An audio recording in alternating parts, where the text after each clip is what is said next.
So 90% of my photographic process is in fact not photographic. It involves a campaign of letter writing, research, and phone calls to access my subjects, which can range from Hamas leaders in Gaza to a hibernating black bear in its cave in West Virginia. And oddly, the most kind of notable letter of rejection I ever received came from Walt Disney World, a seemingly innocuous site. And it read, I'm just going to read a key sentence, "Especially during these violent times, I personally believe that the magical spell cast upon guests who visit our theme parks is particularly important to protect and helps to provide them with an important fantasy they can escape to. Photography threatens fantasy. They didn't want to let my camera in because it confronts constructed realities, myths, and beliefs, and provides what appears to be evidence of a truth. But there are multiple truths attached to every image, depending on the creator's intention, the viewer, and the context in which it is presented." Over a 5-year period following September 11th, when the American media and government were seeking hidden and unknown sites beyond its borders, most notably weapons of mass destruction, I chose to look inward at that which was integral to America's foundation, mythology, and daily functioning. I wanted to confront the boundaries of the citizen, self-imposed and real, and confront the divide between privileged and public access to knowledge. It was a critical moment in American history and global history where one felt they didn't have access to accurate information. And I wanted to see the center with my own eyes. But what I came away with is a photograph, and it's just another place from which to observe, and the understanding that there are no absolute all-knowing insiders, and the outsider can never really reach the core. I'm going to run through some of the photographs in this series.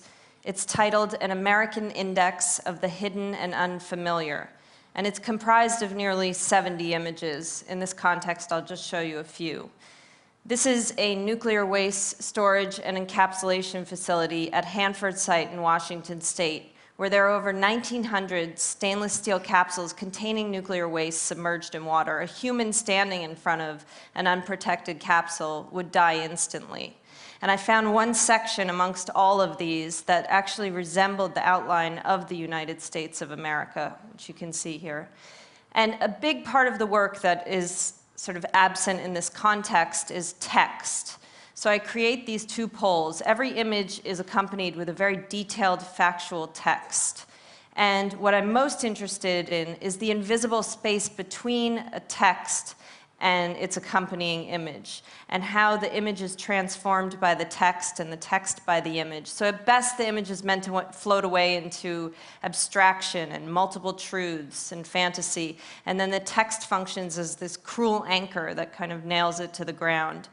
But in this context, I'm just going to read an abridged version of those texts. This is a cryopreservation unit, and it holds the bodies of the wife and mother of cryonics pioneer Robert Ettinger, who hoped to be awoken one day to extended life in good health with advancements in science and technology, all for the cost of $35,000 for forever. This is a 21-year-old Palestinian woman undergoing hymenoplasty.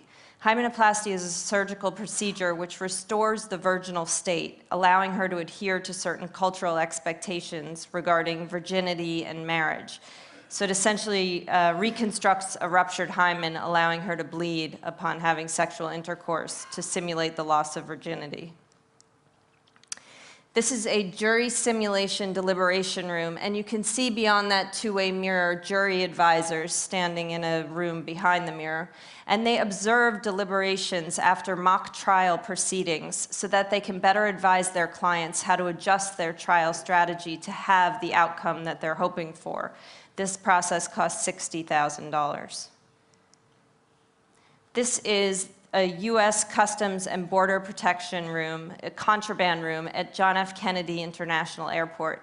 On that table, you can see 48 hours worth of seized goods from passengers entering into the United States. There's a pig's head, and African cane rats, And part of my photographic work is I'm not just documenting what's there. I do take certain liberties and intervene. And in this, I really wanted it to resemble an early still life painting. So I spent some time with the smells and items. This is the exhibited art on the walls of the CIA in Langley, Virginia, at their original headquarters building. And the CIA has had a long history with both covert and public cultural diplomacy efforts. And it's speculated that some of their interest in the arts was designed to counter Soviet communism and promote what it considered to be pro-American thoughts and aesthetics. And one of the art forms that elicited the interest of the agency and has thus come under question is abstract expressionism.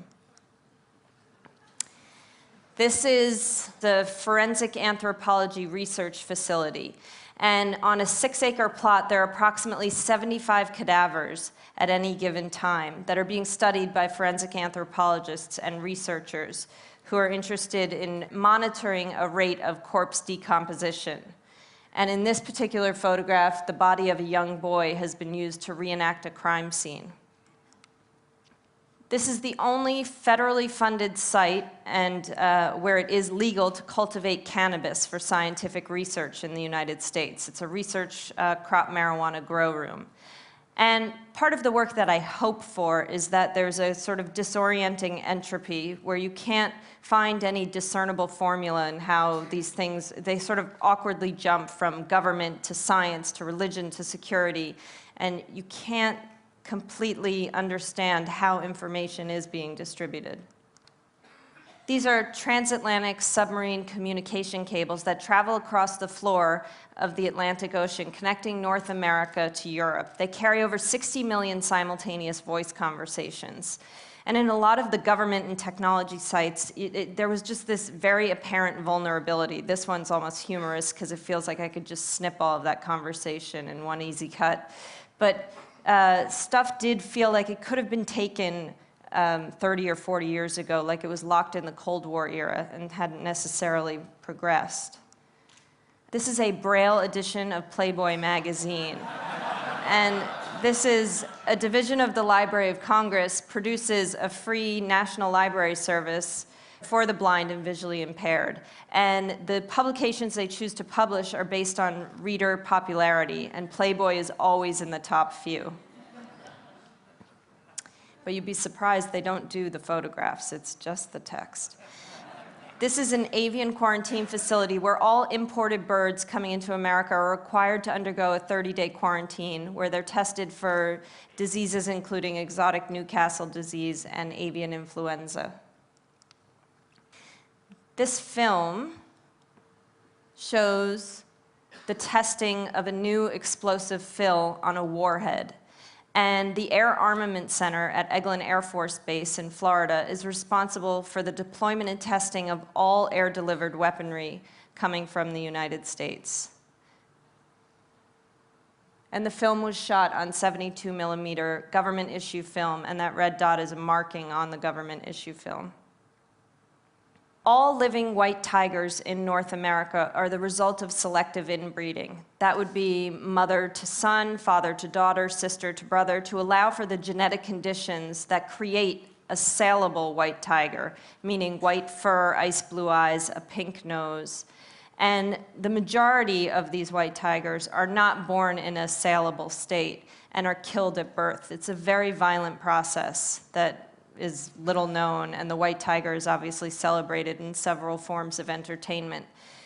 Kenny was born, he actually made it to adulthood.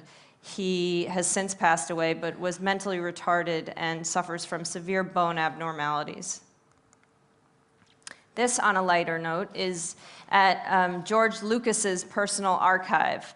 This is the Death Star. And it's shown here in its true orientation. In the context of Star Wars, Return of the Jedi, it's mirror images presented. They flip the negative. And you can see the photo-etched brass detailing and the painted acrylic facade. In the context of the film, this is a deep space battle station of the Galactic Empire, capable of annihilating planets and civilizations. And in reality, it measures about 4 feet by 2 feet. This is at Fort Campbell in Kentucky. It's a military operations on urbanized terrain site where essentially they've simulated a city for urban combat. And this is one of the structures that exists in that city. It's called the World Church of God. It's supposed to be a generic site of worship. And after I took this photograph, they constructed a wall around the World Church of God to mimic the setup of mosques in Afghanistan or Iraq. And I worked with MetaVR, who creates virtual simulations for the Army for tactical practice. And we put that wall around the World Church of God and also used the characters and vehicles and explosions that are offered in the video games for the Army, and I put them into my photograph. This is live HIV virus at Harvard Medical School, who's working with the US government to develop sterilizing immunity. And Al-Hura is a US government-sponsored Arabic language television network that distributes news and information to over 22 countries in the Arab world. It runs 24 hours a day, commercial-free. However, it's illegal to broadcast Al-Hura within the United States. And in 2004, they developed a channel called Al-Hura Iraq, which specifically deals with events occurring in Iraq and is broadcast to Iraq. Now I'm going to move on to another project I did. It's titled The Innocents. And for the men in these photographs, photography had been used to create a fantasy, contradicting its function as evidence of a truth. In these instances, it furthered the fabrication of a lie. I traveled across the United States photographing men and women who had been wrongfully convicted of crimes they did not commit, violent crimes. And I investigate photography's ability to blur truth and fiction and its influence on memory, which can lead to severe, even lethal consequences. For the men in these photographs, the primary cause of their wrongful conviction was mistaken identification. A victim or eyewitness identifies a suspected perpetrator through law enforcement's use of images, but through exposure to composite sketches, Polaroids, mugshots, and lineups, eyewitness testimony can change. I'll give you an example from a case. A woman was raped and presented with a series of photographs from which to identify her attacker. She saw some similarities in one of the photographs, but couldn't quite make a positive identification. Days later, she's presented with another photo array of all new photographs, except that one photograph that she had some draw to from the earlier array is repeated in the second array, and a positive identification is made, because the photograph replaced the memory, if there ever was an actual memory. Photography offered the criminal justice system a tool that transformed innocent citizens into criminals. And the criminal justice system failed to recognize the limitations of relying on photographic identifications. Frederick Day, who's photographed at his alibi location, where 13 witnesses placed him at the time of the crime, he was convicted by an all-white jury of rape, kidnapping, and vehicle theft, and he served 10 years of a life sentence. Now, DNA exonerated Frederick, and it also implicated another man who was serving time in prison. But the victim refused to press charges because she claimed that law enforcement had permanently altered her memory through the use of Frederick's photograph. Charles Fain was convicted of kidnapping, rape, and murder of a young girl walking to school. He served 18 years of a death sentence. I photographed him at the scene of the crime at the Snake River in Idaho. And I photographed all of the wrongfully convicted at sites that came to particular significance in the history of their wrongful conviction. The scene of arrest, the scene of misidentification, the alibi location, and here the scene of the crime. It's this place to which he's never been, but changed his life forever. So photographing there, I was hoping to highlight the tenuous relationship between truth and fiction in both his life and in photography. Calvin Washington was convicted of capital murder. He served 13 years of a life sentence in Waco, Texas. Larry Mays, I photographed at the scene of arrest where he hid between two mattresses in Gary, Indiana, in this very room to hide from the police. He ended up serving 18.5 years of an 80-year sentence for rape and robbery. The victim failed to identify Larry in 2 live lineups and then made a positive identification days later from a photo array. Larry Youngblood served 8 years of a 10.5-year sentence in Arizona for the abduction and repeated sodomizing of a 10-year-old boy at a carnival. He's photographed at his alibi location. Ron Williamson. Ron was convicted of the rape and murder of a barmaid at a club and served 11 years of a death sentence. I photographed Ron at a baseball field because he had been drafted to the Oakland A's to play professional baseball just before his conviction. And the state's key witness in Ron's case was, in the end, the actual perpetrator. Ronald Jones served 8 years of a death sentence for rape and murder of a 28-year-old woman. I photographed him at the scene of arrest in Chicago. William Gregory was convicted of rape and burglary. He served 7 years of a 70-year sentence in Kentucky. Timothy Durham, who I photographed at his alibi location, where 11 witnesses placed him at the time of the crime, was convicted of 3.5 years of a 3,220-year sentence for several charges of rape and robbery. He had been misidentified by an 11-year-old victim. Troy Webb is photographed here at the scene of the crime in Virginia. He was convicted of rape, kidnapping, and robbery and served 7 years of a 47-year sentence. Troy's picture was in a photo array that the victim tentatively had some draw toward, but said he looked too old. The police went and found a photograph of Troy Webb from 4 years earlier, which they entered into a photo array days later, and he was positively identified. Now, I'm going to leave you with a self-portrait, and it reiterates that distortion is a constant, and our eyes are easily deceived.